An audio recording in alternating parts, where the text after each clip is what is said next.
வணக்கம். காதல் கவிதைகள் அப்படின்னு நிறைய பேருடைய ஞாபகம் உங்களுக்கு மனசில் வரலாம்.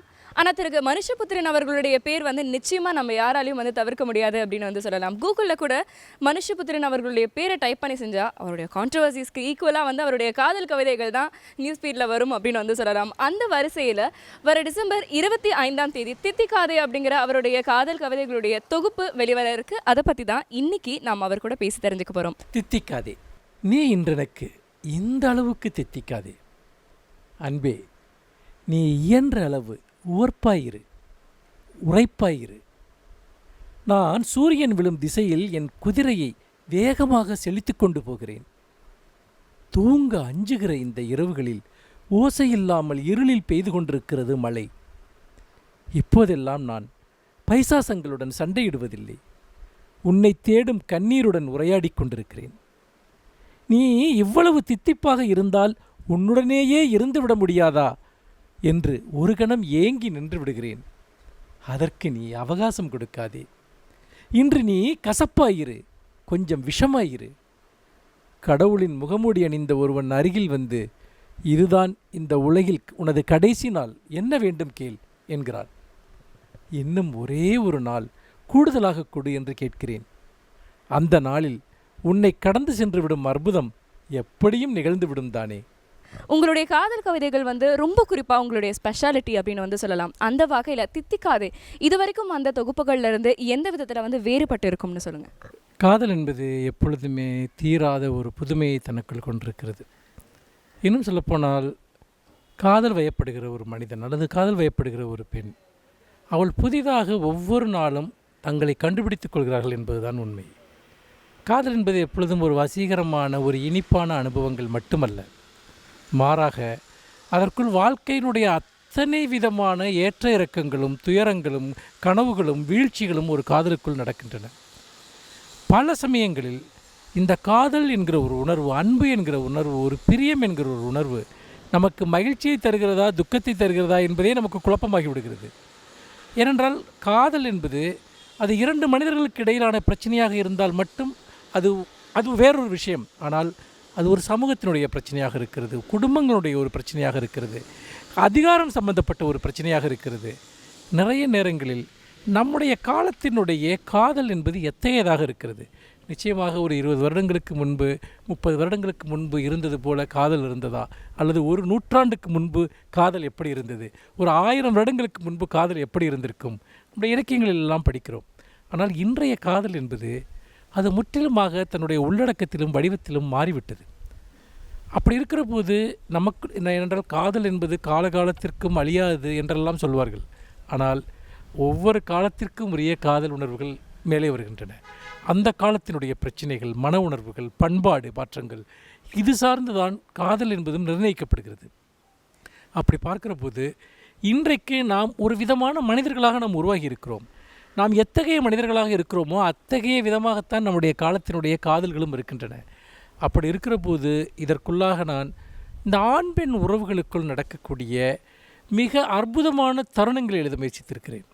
அதே சமயம் அந்த அற்புதமான தருணங்களையும் தாண்டி அதற்குள் விழக்கூடிய நிழல்கள், அதற்குள் விழக்கூடிய தனிமைகள், ஒருவர் ஏன் காதல் வயப்படுகிறார் என்ற அடிப்படையில் யோசித்து பார்த்தால் அதில் ஒருவருடைய தனிமை உணர்ச்சி தான் அதற்கு மிக முக்கியமான காரணமாக இருக்கிறது. இந்த உலகத்தில் நாம் எல்லோருமே மிகவும் தனியர்களாக இருந்து கொண்டிருக்கிறோம். ஒரு மனிதனோடு அல்லது ஒரு மனுஷியோடு நம்மை இணைத்துக் கொள்கிற போது அந்த தனிமை அகன்று விடுகிறது என்று நாம் நம்புகிறோம். ஆனால் ஒரு ஒரு ஒரு குறிப்பிட்ட காலத்திற்கு பிறகு அதைவிட மிக கடுமையான தனிமை காதலுக்குள்ளும் உருவாகிறது. இப்படி ஒரு மிகப்பெரிய புரிந்து கொள்ள முடியாத ஒரு விளையாட்டாக இது மாறுகிற போது அதற்குள் இருக்கக்கூடிய அந்த ரொமான்டிசிசத்தை தாண்டிய உணர்வுகளை எழுத வேண்டும் என்பதுதான் என்னுடைய ஆசை. அப்படி பார்க்கிற போது அதனுடைய அற்புத தருணங்களை, அதனுடைய அபத்த தருணங்களை, அல்லது அதனுடைய விசித்திர தருணங்களை, அல்லது அதனுடைய இருண்ட தருணங்களையும் சேர்த்து என்னுடைய காதலில் நான் எழுதுகிறேன். இந்த தொகுப்பில் இருக்கக்கூடிய கணிசமான கவிதைகள் ஆண் பெண் உறவுகள் தொடர்பானவையாக இருந்தாலும் கூட அதை தாண்டி இந்த காதல் என்கிற சொல்லை நான் சற்று விரிவுபடுத்தி இருக்கிறேன். உதாரணமாக, நான் என்னுடைய சொந்த ஊருக்கு நீண்ட காலத்திற்கு பிறகு திரும்பி போகிறேன். அந்த ஊரில் இருக்கக்கூடிய ஒவ்வொரு விஷயமும் எனக்கு அவ்வளவு நேசத்திற்குரியதாக இருக்கிறது. இதை என்ன உணர்வுக்கு கீழ் நீங்கள் கொண்டு வருவது? இதை நான் ஒரு காதல் கவிதைகளுடைய தொகுப்பில் சேர்க்கிறேன். நான் உண்மையில் ஒரு பெண்ணை நேசிப்பது போல தான் என்னுடைய ஊரை நான் நேசிக்கிறேன். அதே போல் இயற்கையோடு இருக்கக்கூடிய பல விஷயங்கள், அல்லது இயற்கை ஒரு மலையை பற்றி எழுதுகிற போது, அல்லது ஒரு சூரிய வெளிச்சத்தை பற்றி எழுதுகிற போது, உண்மையில் நீங்கள் எதனோடெல்லாம் உங்களுடைய மனம் கரைந்து விடுகிறதோ, அல்லது எதற்கெல்லாம் நீங்கள் உங்களை நீங்களே ஒப்பு கொடுக்கிறீர்களோ, அதெல்லாமே காதல் வயப்பட்டது தான். ஒருவன் ஒரு சிறந்த கொள்கைக்காக கூட ஒருவன் தன்னை ஒப்பு கொடுத்து விடலாம். அதுவும் ஒரு வகையான காதல் உணர்வு தான்.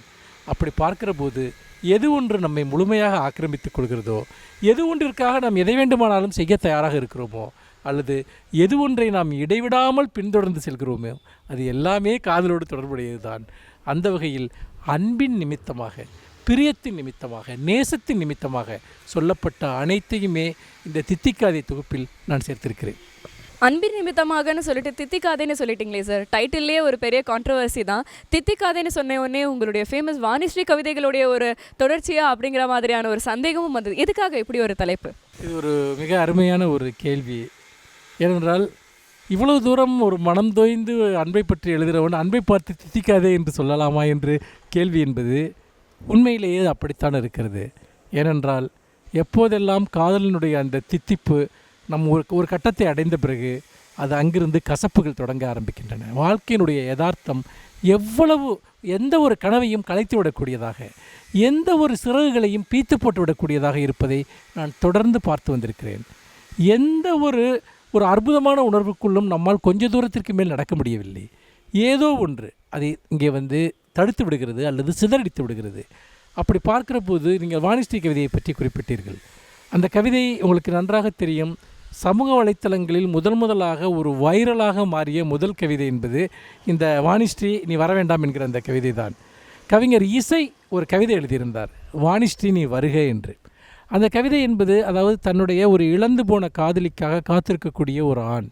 பல வருடங்களாக அவன் காத்திருக்கிறான். அதை எப்படி அந்த உணர்வை இசை வெளிப்படுத்தியிருப்பார் என்றால், வசந்த மாளிகை படத்தில் சிவாஜி கணேசனுக்கும் வாணிஸ்ரீக்கும் இருக்கக்கூடிய அந்த ஒரு உணர்வுபூர்வமான பந்தத்தோடு இணைத்து அதை போன்ற ஒன்றாக அதை சித்தரித்து, நீ வாணிஸ்ரீ நீ திரும்பி வந்துவிட மாட்டாயா என்று ஒரு கண்ணீருடன் எழுதுவது போன்ற ஒரு கவிதை.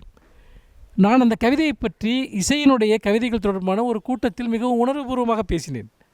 அதற்கு சில தினங்களுக்கு முன்பு நான் எப்பொழுதுமே வாழ்க்கையில் ஒரு பக்கத்தை பார்க்கிற போது அதனுடைய இன்னொரு பக்கமும் எனக்கு தெரிய ஆரம்பித்து விடும். இதுதான் என்னுடைய பிரச்சனை. ஒரு நாள் மதுரையிலிருந்து நான் காரில் வந்து கொண்டிருந்த போது நல்ல மழை பெய்து கொண்டிருந்தது. அந்த மழையை பார்த்து கொண்டே வருகிற போது திடீரென எனக்கு வாணிஸ்ரீயினுடைய ஞாபகம் வந்து விட்டது. எல்லோருக்குமே ஒரு வாணிஸ்ரீ இருப்பார்கள், எல்லோருக்குமே ஒரு சிவாஜி, எல்லா பெண்களுக்குமே ஒரு சிவாஜி கணேசன் இருப்பார்கள் தானே. அப்பொழுது வாணிஸ்ரீயினுடைய ஞாபகம் எனக்கு வந்து விட்டது. இசை தன்னுடைய கவிதைகள் சொல்வது போல வாணிஸ்ரீ திரும்ப வந்து விட்டால் என்னவாகும்? அந்த சூழ்நிலையை நம்மால் எதிர்கொள்ள முடியுமா? இந்த இடத்தில் தான் வாழ்க்கையினுடைய அபத்தங்கள் தொடங்குகின்றன. அப்படி என்றால் நம்முடைய கனவுக்கும் நம்முடைய யதார்த்தத்துக்கும் இடையே இருக்கக்கூடிய அந்த இடைவெளி. உடனே ஒரு கவிதை எழுதுகிறேன், வாணிஸ்ரீ நீ வர வேண்டாம் என்று சொல்லி அவள் வர வேண்டாம் என்று சொல்வதற்கான காரணங்களை எல்லாம் அடுக்கிக் கொண்டிருக்கிறேன். என்னுடைய வாழ்க்கை மாறிவிட்டது, என்னுடைய சூழல் மாறிவிட்டது. உன்னை எப்படி நான் மற்றவர்களுக்கு அறிமுகப்படுத்துவது என்று எனக்கு தெரியாது. உன்னை வெளியே என்னால் அழைத்துச் செல்ல முடியுமா என்று தெரியவில்லை. அந்த கவிதை எப்படி முடியும் என்றால், இதையெல்லாம் சொல்லிவிட்டு வாணிஸ்ரீ நீ இங்கே வந்து விட்டாய், உன் நண்பர்கள் யாராவது இங்கே இருக்கிறார்கள் அவள் தங்கிக் கொள்வதற்காக. இதை முடிக்கிற போது எனக்கே மிகவும் வருத்தமாக இருந்தது. ஆனால் நம்ம அப்படித்தான் மாறிவிடுவோம். நம்முடைய இளமைக்கால கனவுகள், நம்முடைய காதல்கள் எல்லாமே ஒரு கட்டத்தில் வேறொன்றாக நாமே அதை கண்டு அஞ்சி ஓடக்கூடிய ஒன்றாக மாறிவிடுவதை நாம் பலமுறை பார்த்திருக்கிறோம். அப்படி இருக்கிற போது இந்த ரொமான்டிசிசத்திற்கும் இந்த வாழ்க்கையினுடைய கொடூரமான தகிக்கக்கூடிய அந்த யதார்த்தத்திற்கும் இடையே இருக்கக்கூடிய அந்த இடைவெளி, இதை இந்த இதற்குள் எழுதியிருக்கிறேன். இதையும் இந்த காதல் கவிதைகள் தொகுப்பிற்குள் தான் வைத்திருக்கிறேன். இதை நான் சொல்வதற்கு காரணம், காதல் என்பது இப்படி பல்வேறு விதமான அலைகளை உருவாக்கக்கூடியதாக இருக்கிறது. ஒருபுறம் வாணிஸ்ரீ கவிதைகள், இன்னொரு புறம் மிக அந்தரங்கமான உறவை பற்றிய மிகவும் ஒரு ரொமான்டிக்கான கவிதைகள். இது எல்லாமே இதற்குள் இருக்கின்றன. காதலை நீங்கள் எந்த ஒரு மிகப்பெரிய ஒரு மர்ம மாளிகை, அதற்குள் நீங்கள் எந்த வாசல் வழியாகவும் நீங்கள் உள்ளே வரலாம். அதற்குள் 1000 வாசல்கள் இருக்கின்றன. உள்ளே வருவதற்கும் நீங்கள் வெளியேறி செல்வதற்கும். அந்த எல்லா வாயில்களிலும் நுழைந்து வெளியேறியவை தான் இந்த தித்திக்காதே என்கிற இந்த தொகுப்பு. இன்னொன்று, ஏன் தித்திக்காதே என்று பெயரிட்டிருக்கிறாய் என்று கேட்டீர்கள். உண்மையிலேயே அதற்காக ஒரு கவிதை கூட இதில் இருக்கிறது. ஒரு உறவிற்குள் நாம் அதீதமான தித்திப்பை நாம் உணர்கிற போது நாம் அதற்கு அடிக்ட் ஆகிறோம். அதற்கு பிறகு நாம் வாழ்க்கையில் அந்த தருணத்திலேயே தங்கிவிட வேண்டும் என்று நமக்கு தோன்றுகிறது. ஆனால் வாழ்க்கையினுடைய யதார்த்தம் நம்மை துரத்துகிறது, வெளியேற்றுகிறது. நாம் விரும்புகிற ஒரு காதலோடு அல்ல நாம் விரும்புகிற ஒரு வாழ்க்கையோடு இருக்கக்கூடிய அதிர்ஷ்டம் எல்லோருக்கும் கிடைப்பதில்லை. அப்படி இருக்கிற போது இந்த தித்திப்பு கொஞ்சம் இல்லாமல் போய்விட்டால் நன்றாக இருக்குமே, இந்த தித்திப்பு கொஞ்சம் கசப்பாக மாறிவிட்டால் சுலபமாக இதிலிருந்து வெளியேறி போய்விடலாமே என்று ஒரு ஆசை வருகிறது. அதனால்தான் என்னால் இதற்குள் இருக்க முடியவில்லை, நீ இவ்வளவு தித்திக்காதே என்று சொல்லுகிற போது இந்த வாழ்க்கையில் நான் உன்னை எப்படி நான் விட்டு செல்வேன், நான் உன்னை எப்படி நான் கடந்து செல்வேன் என்று வரக்கூடிய தவிப்பிலிருந்து தான் இந்த தித்திக்காதே என்கிற ஒரு விஷயம் வருகிறது. தித்திப்பு குறைந்து விட்டால் கொஞ்சம் வெளியேறுவதும் கொஞ்சம் சுலபமாகிவிடும் அல்லவா என்கிற ஒரு அர்த்தமற்ற ஒரு விருப்பம். நமக்கு பிடித்த எல்லா விஷயங்களையும் நாம் ஒரு கட்டத்தில் சொல்கிறோம், இந்த அளவிற்கு தித்திக்க வேண்டாம் என்று தான் நாம் சொல்கிறோம். ஆனால் காதல் கவிதைகளை கூட வந்து இவ்வளோ ஹியூமரஸாக வந்து நீங்கள் ப்ரெசென்ட் பண்ணுறதுனாலே வந்து பார்த்தீங்கன்னா சமூக வலைதளங்களில் கூட அதுக்கு வந்து பயங்கர கிரிட்டிசிசமும் இருக்குது, ஃபேன் ஃபாலோயிங் இருக்குது அப்படின்னு வந்து சொல்லலாம் சார். ஆனால் அதே சமயம் அந்தரங்கமான விஷயங்களை குறித்து ரொம்ப வெளிப்படையாக வந்து இவர் எழுதுறாரு. அந்த மாதிரியான ஒரு குற்றச்சாட்டும் உங்கள் முன்னாடி வந்து வைக்கப்படுறதை வந்து நீங்கள் நிச்சயமாக வந்து தெரிஞ்சு வச்சுருப்பீங்க. இதை வந்து நீங்கள் எப்படி எதிர்கொள்கிறீங்க? இதுக்கான உங்களுடைய பதில் என்ன? நம்முடைய சமூகம் என்பது மிகவும் போலித்தனமான ஒரு சமூகம். அல்லது தான் எதுவாக இருக்கிறோமோ அதற்கு மாறான ஒன்றை எப்பொழுதுமே இதுதான் உண்மை என்று சொல்லிக் கொண்டிருக்கக்கூடிய ஒரு சமூகம். ஒருபுறம் அவர்கள் இன்றைக்கு இருக்கக்கூடிய ஒரு தொழில்நுட்ப உலகில் நாள் முழுக்க ஆபாச படங்களையும் நிர்வாண படங்களையும் பார்த்து கொண்டே இருப்பார்கள். ஆனால் ஒரு இலக்கியத்திற்குள் கவிதைக்குள் ஒரு சொல் வந்துவிட்டால் இது ஆபாசமாக இருக்கிறது என்று அவர்களே சொல்வார்கள். வாழ்க்கையில் மிக உன்னதமானது எது தெரியுமா? மனித உடல் தான். அந்த மனித உடலினுடைய விருப்பு வெறுப்புகள் ஆசாபாசங்கள் தான். ஆனால் பொதுவாகவே இந்திய மரபில் ஒரு குறிப்பிட்ட காலத்திற்கு பிறகு உடலுக்கு எதிரான ஒரு மனநிலை இருந்திருக்கிறது. உடலை கொச்சைப்படுத்துவது, உடலை ஆபாசம் என்று சொல்வது, அல்லது உடலை ஒரு வன்முறை கருவியாக பார்ப்பது. உண்மையிலேயே மனித வாழ்க்கையினுடைய அற்புதமான ஒரு களம் என்பது மனித உடல். அப்படி இருக்கிற போது அந்த மனித உடல் என்பது கொண்டாடப்பட வேண்டும் என்று நினைக்கிறேன். அதை பற்றி நமக்கு குற்ற உணர்வு தேவையில்லை, அதை பற்றி நமக்கு அருவருப்புணர்ச்சி தேவையில்லை. பல நேரங்களில் நம்முடைய உடலை பற்றியே நாம் குற்ற உணர்வுக்கு ஆளாக்கப்படுகிறோம், நம்முடைய உடலை பற்றியே நாம் ஒரு அருவருப்புணர்வுக்கு ஆளாக்கப்படுகிறோம், அதனுடைய விருப்பங்களை பற்றியே மீது நம் ஒரு எதிரான மனநிலையை நாமே கொண்டிருக்கிறோம். ஆனால் யார் உடலை கொண்டாடுகிறார்களோ அவர்கள் வாழ்க்கையை கொண்டாடுகிறார்கள். யார் உடலை துணிச்சலாக எதிர்கொள்கிறார்களோ அவர்கள் வாழ்க்கையை துணிச்சலாக எதிர்கொள்கிறார்கள். அந்த வகையில் எனக்கு மனங்களை பற்றி எழுதுவது எவ்வளவு முக்கியமோ அதே அளவுக்கு முக்கியம் உடல்களை பற்றி எழுதுவது. மனதை அறிந்து கொள்வது எனக்கு எவ்வளவு முக்கியமோ அதே அளவிற்கு எனக்கு உடலை அறிந்து கொள்வதும் முக்கியம். அதனால் தான் என்னுடைய கவிதைகளில் திரும்ப திரும்ப ஒரு உடல் ஒவ்வொரு தருணத்திலும் என்னவாக மாறுகிறது என்கிற ஒரு அற்புதத்தை நான் தொடர்ந்து எழுதி கொண்டே இருக்கிறேன். இது ஒரு தீராத ஒரு அற்புதம். ஆனால் நிறைய பேருக்கு உடலை பற்றிய குற்ற உணர்வும் இருக்கிறது, பயம் இருக்கிறது, கசப்பு இருக்கிறது. அது இருக்கிற வரைக்கும் இதையெல்லாம் ஆபாசம் என்று சொல்வார்கள். நம்முடைய இந்திய மரபில் நீங்கள் பார்த்தீர்கள் என்றால் நம்முடைய சிற்பங்களிலும் இலக்கியங்களிலும் நீங்கள் நம்முடைய சங்க இலக்கியங்களிலும் எடுத்துக்கொண்டால் கூட உடல் எவ்வளவு அற்புதமாக கொண்டாடப்பட்டிருக்கிறது என்பதை நாம் பார்க்கிறோம். இந்த கொண்டாட்ட மரபினுடைய கவிஞன் நான். எனக்கு ஒரு 5000 வருட மரபு இருக்கிறது. அந்த மரபில் உடல் எப்படியெல்லாம் கொண்டாடப்பட்டிருக்கிறதோ அதே கொண்டாட்டத்தை தான் என்னுடைய கவிதைகளிலும் நான் செலுத்துகிறேன். ஆனால் உடலை பற்றி எந்த விதமான அறிவுமற்றவர்கள் அக்கறையுமற்றவர்கள் சொல்லக்கூடிய ஆபாச வசவுகளை பற்றி நான் கவலைப்படுவது கிடையாது. கடந்த ஆண்டு வந்து எக்கச்சக்கமான கவிதைகளை வந்து ஒரு நாளைக்கு 2-3 கவிதைகள் கூட நீங்கள் வந்து சமூக வலைத்தளங்களில் வந்து பதிவேற்றிருக்கிறீங்க. சமூக வலைத்தளங்களில் வந்து அவ்வளோதான் பதிவேற்றுங்க, மிச்சம் நான் வந்து இன்னும் பதிவேற்றலை அப்படின்னு கூட வந்து ஒரு சில நாள் நீங்கள் ஸ்டேட்டஸ் போட்டதையும் நாங்கள் வந்து பார்த்துருக்கோம். ஒருத்தரால் இவ்வளோ கவிதைகள் எழுத முடியுமா? அல்லது எதை இந்த மாதிரியான ஒரு கவிதையை வந்து எழுதி தள்ளுறதுக்கான ஒரு விஷயமா வந்து உங்களை உந்தி தள்ளிச்சுன்னு சொல்ல முடியுமா? உங்களுடைய பைத்தியம் எவ்வளவு தீவிரமாக இருக்கிறதோ அவ்வளவு தூரம் நீங்கள் உங்கள் பைத்திய நிலையில் நீங்கள் பயணம் செய்வீர்கள். சில பேர் பொழுதுபோக்காக கவிதைகளை எழுதக்கூடியவர்கள் இருக்கிறார்கள். தற்செயலாக அல்லது ஒரு ஞாயிற்றுக்கிழமைகளில் கவிதைகள் எழுதக்கூடியவர்கள் இருக்கிறார்கள். அல்லது கவிதை என்பது எப்பொழுதோ பூக்கக்கூடிய ஒரு அபூர்வமான மலர் என்று நம்பக்கூடியவர்கள் இருக்கிறார்கள். ஆனால் கவிதை என்பது எனக்கு ஒரு உணவு, அது ஒரு சுவாசம், அது நான் உங்களோடு பேசுகிற மொழி, நான் இந்த உலகத்தோடு கொள்கிற தொடர்பு. அவை என்னுடைய கால்கள், அவை என்னுடைய கண்கள். பல சமயங்களில் இந்த உலகத்தோடு உரையாடுவதற்கு என்னிடம் மொழி இல்லை, சொற்கள் இல்லை. இந்த உலகத்திடம் எனக்கு எப்படி பேசுவது என்று தெரியவில்லை. அல்லது இந்த உலகத்தினுடைய குரல் பல சமயங்களில் எனக்கு புரியவில்லை. எனக்கு புரியாத ஒரு மொழியில் இந்த உலகம் பேசுகிறது, அல்லது நான் பேசுகிற மொழி இந்த உலகத்திற்கு தெரியவில்லை. ஆனால் கவிதைக்குள் இந்த 2 குரல்களையும் நான் ஒன்றிணைத்து விடுகிறேன். இந்த உலகத்தில் எந்த மொழி எனக்கு புரியவில்லையோ அதை என் கவிதைக்குள் நான் மொழிபெயர்க்கிறேன்.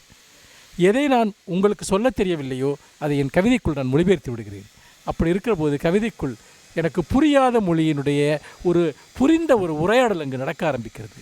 இந்த உரையாடல் தான் என்னை எழுத உந்துகிறது. இன்னொன்று, அது ஒரு மிகப்பெரிய ஒரு லாகிரி.